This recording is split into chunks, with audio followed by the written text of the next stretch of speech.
All right. Imagine if you judged a hospital by how many patients walked through the door. Meaning, congratulations, everyone, admissions are up 40%. The charts look fantastic, the CEO rings the bell, and you're sat there thinking, what? More sick people, more admissions, more beds filled, more illness, and none of this means actually the hospital is doing a good job, right? But nobody asked the question because the numbers look great. You can tell where I'm going with this. Because this is exactly how we measure success in tourism. Arrivals are up, record visitation, applause, standing ovation. And nobody questions, is the place actually getting better because of tourism? Because you see, tourism is not neutral. We don't just visit a place, we rewire it completely. It changes what the land is worth, what culture is performed, who profits, and who gets priced out. A village can become a livelihood or a backdrop. A national park can be a conservation area or a spectacle.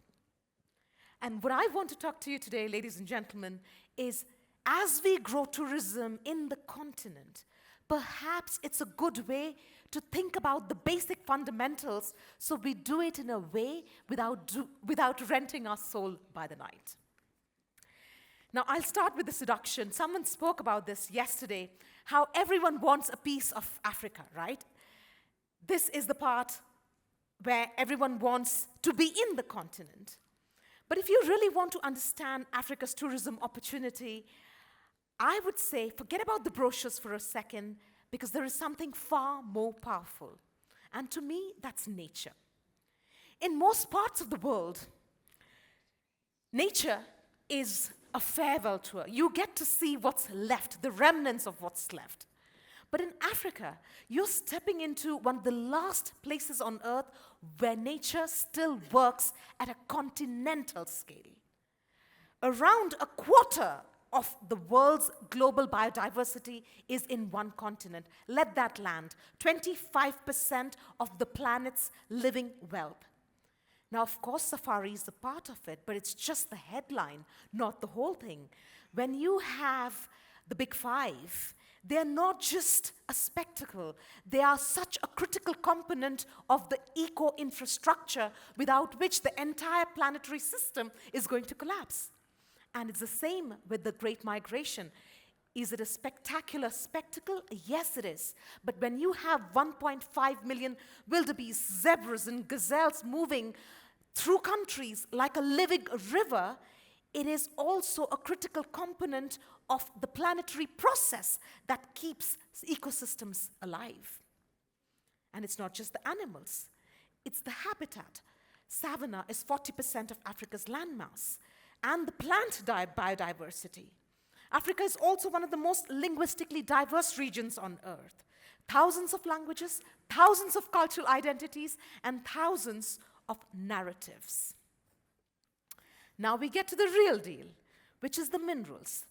We know that Africa is host to about 35% of the overall minerals in the world. 70% of global cobalt, 75% of platinum, huge shares of manganese and chromium. But what we don't appreciate fully is without these, there is no electric vehicles, batteries, aerospace, semiconductors, defense, or renewable energy anywhere in the world. And demand for these minerals are supposed to rise by 500% in the next 10 years. Minerals can scar Africa or it can finance Africa. Depends on the governance.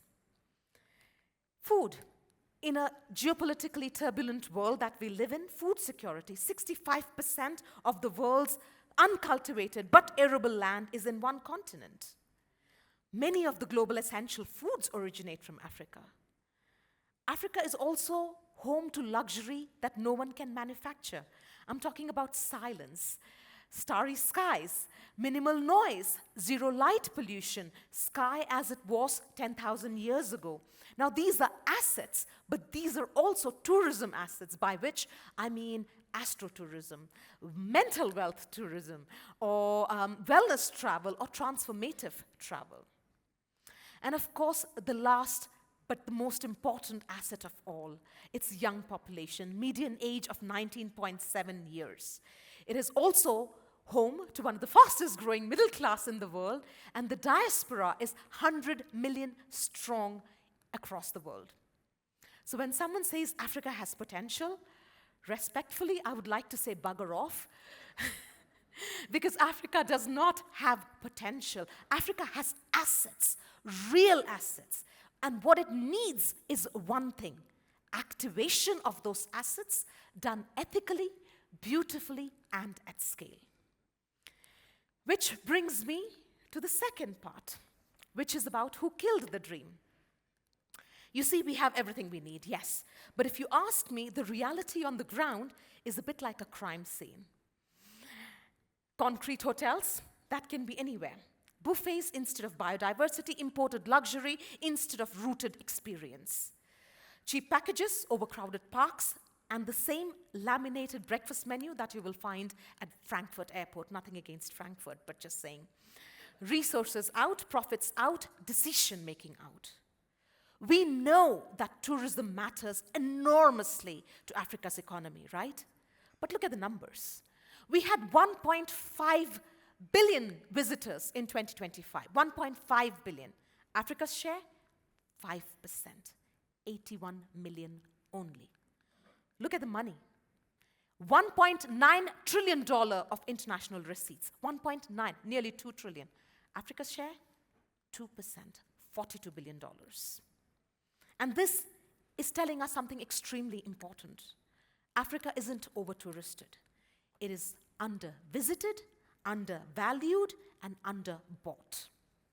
When travelers think of must-visit countries, guess what? Africa rarely appears in the mental menu. Euromonitor rankings: Paris, Madrid, Tokyo, Rome. TripAdvisor's global list: one city, Marrakesh. Lonely Planet, 3 out of 25. This is not a supply problem, it is a perception problem. And where we do have tourism, it is dangerously concentrated. 81 million visitors, nothing against Morocco, they're doing a fantastic job, but 21 million or 19.8 million was to one country, Morocco. That's 25%, which is not bad. It's good for Morocco, but that also means there are countries which are completely off, others' view or line of sight. Which obviously brings us to something which we will hear of during the day. 18% of population in the world, but 2% of global air traffic. That's friction, guys. Africa should be the greatest multi-country circuit. You have a safari in Kenya, you go see the gorillas in Rwanda, you go for a wine tour in South Africa, and see history in Ethiopia. But currently, the way it is structured is one country, one park, 3 nights, and then goodbye. Visa, we all know this, but think about it. Only 27% of intra-African travel is visa-free. 45%, that's 1 in 2 of us. We need a visa to visit another country in Africa. Imagine if Europeans needed a visa to visit France, or Americans needed a visa to go to Miami. I have to tell a personal story. Last year, I visited 9 African countries in 9 days. With a British passport, I needed a visa for every single country. Some arrived late. Some turned out not to be required. Some required a second payment to fix a first payment. And in the end, I was $2,000 short and not entirely sure if I had the permission to be there. And for the same trip, I went to the doctor because I'd lost my yellow fever vaccine certificate. And I also needed to double up on my Hep A and Hep B. He looked at me and then, of course, stock up on malaria tablets as well. He looked at me up and down, and then he said, "Are you going to go fight a war?" You see, tourism is a confidence economy, and it collapses the moment the traveler thinks this feels like paperwork, right? At the end of the day, I want to travel, not take out a mortgage. Now, here's another paradox. Africa rarely appears as a global cultural destination. There are 108 UNESCO World Heritage Sites in an entire continent. Europe alone with parts of North America, has 580. There is no museum of the the scale of British Museum or Louvre shaping the global imagination. And the irony is yet that many of the objects that you find in Louvre or the British Museum actually originate and come from Africa. This is where I get into trouble. But take food as well, right? Coffee originated here, multigrains originated here, some of the world's most interesting flavors started here, yet the prestige signals are missing. Michelin Guide, 0 African destinations. UNESCO Cities of Gastronomy, 3 for an entire continent. And sports, this makes my blood boil. For a country with some of the greatest talent ever produced in the history, not once has an Olympic game ever been hosted in the continent. And these things matter because mega events send signals: capability, infrastructure, confidence. In my opinion, the deeper issue is this: Africa does not control its story. Not the imagery, not the emotional positioning, and not the assumptions in the traveler's mind. So the world meets Africa through the aid campaigns, NGO messaging, and crisis headlines. Safari and suffering. Fact remains fact, but perception becomes reality. You see, tourism, especially premium tourism, it runs on trust, aspiration, and desire, not a narrative built around crisis, rescue, or risk. And I want to contrast with a country that does it really well. Italy, right? Italy doesn't bother with logic. It sells beauty, instinct, sexiness, and attraction. The formula is the same. Make it good looking and make it sexy. And that's why the Italian economy might wobble, but the Italian desirability never does. And it doesn't matter what you're selling. It could be Ferrari, it could be a perfume, or it could be, pasta.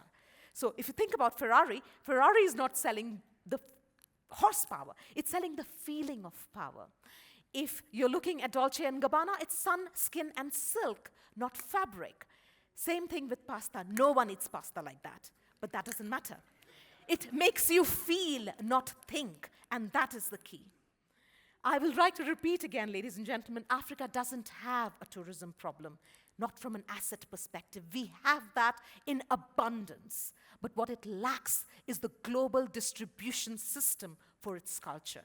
The storytelling infrastructure, not just the infrastructure, the storytelling infrastructure. We have a story sovereignty problem. Which brings me to the last part, 3 easy solutions and fixes, starting with the first one. We need to start building tourism systems. Think about the healthcare sector, right? In the last decade, Africa has received $1 trillion in aid, but the child mortality rates were still going up. And when they dug deep down, they discovered that 40 to 60% of all hospitals were not staffed with trained nurses, which is why child mortality was going up. It's the same story which happens in tourism, exact same error. The model, as it stands, currently looks like build hotels, market the property abroad, and count the arrivals as success. But if you have a 5-star lodge that's staffed by undertrained workers, it is the tourism equivalent of a hospital which is understaffed or which is not staffed with the right trained nurses. So build people and the system. The second one, when there is a problem, there's a strange assumption that we keep, that when tourism struggles, we assume the solution must come from outside. But Africa doesn't need or lack wisdom. It often ignores its own. And what I mean is there are so many, we know how to do tourism right in Africa. Take Tanzania as an example, right? The Sukuma people develop a system called the Ingtili. It's a simple system. The village sets aside land as reserve. During the rainy season, it's closed, no grazing, no cutting. And during the dry season, they open it when people need it the most. That's resource management, timing, limits, rules. And the key was this was enforced by legal legitimacy, not distant bureaucracy. And when it was revived in the 1990s, 250,000 hectares of land was brought back to life. Tourism needs to learn from Africa's own wisdom. And the final recommendation, we have spoken a lot about infrastructure, systems, and investments over the last 2 days. But one thing we haven't spoken about is this. Read my lips. artificial intelligence is going to change your demand, it's going to change your discovery, and it's going to change decision making. Search engines, recommendation feeds, AI travel planners. These systems are going to decide where the world goes next. And it gives Africa a level playing ground for the first time. And it's a massive advantage. Instead of becoming the next playground for algorithmic tourism, Africa actually can design it. And if it does, it could become the first continent where tourism, artificial intelligence works for people and the planet, not just for clicks. And the question at that point in time will no longer be whether Africa can grow tourism, but the real question will be, can the rest of the world catch up? Thank you very, very much, ladies and gentlemen. Bang on time, Tammy.